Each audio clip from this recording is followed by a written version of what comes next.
Então, Maria Célia, eu queria que você falasse um pouquinho, né?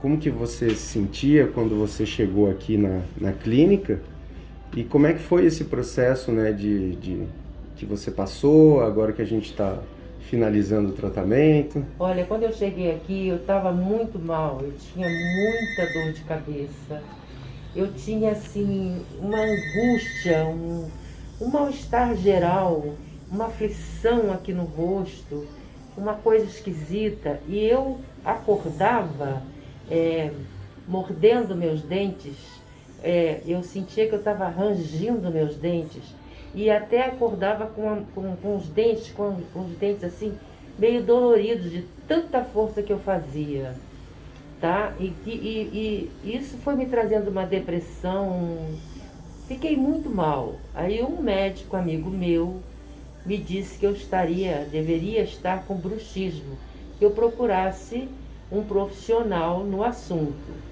E a minha filha me indicou essa clínica aqui, e aqui mandaram eu ser atendida por o Dr. Arthur.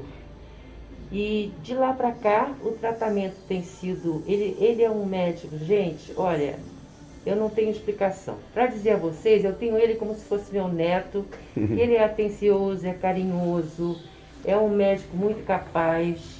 E o tratamento que ele fez comigo, eu já tenho meses essa brincadeira, é a 7ª vez que eu venho aqui hoje.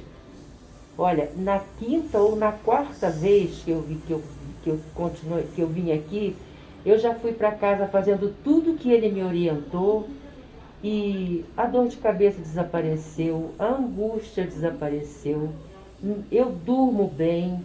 Ele fez uma placa para me colocar nos meus dentes, higieniza essa placa, boto toda noite antes de dormir, eu limpo essa plaquinha, coloco nos meus dentes, me adaptei muito bem, durmo tranquila.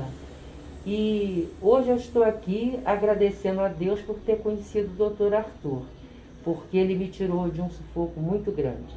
Eu estava mal, eu agora estou bem, mas a verdade é a seguinte: eu obedeci e fiz tudo o que ele me orientou, que o profissional é ele. Eu era a pessoa doente, a pessoa carente. E ele me orientou, tudo que ele mandou eu fazer, eu fiz. E eu hoje estou bem, estou feliz, graças a Deus. Obrigado, Maria Célia. Eu tenho certeza que vai poder ajudar outras pessoas assim, né? Será? Com certeza. Obrigado.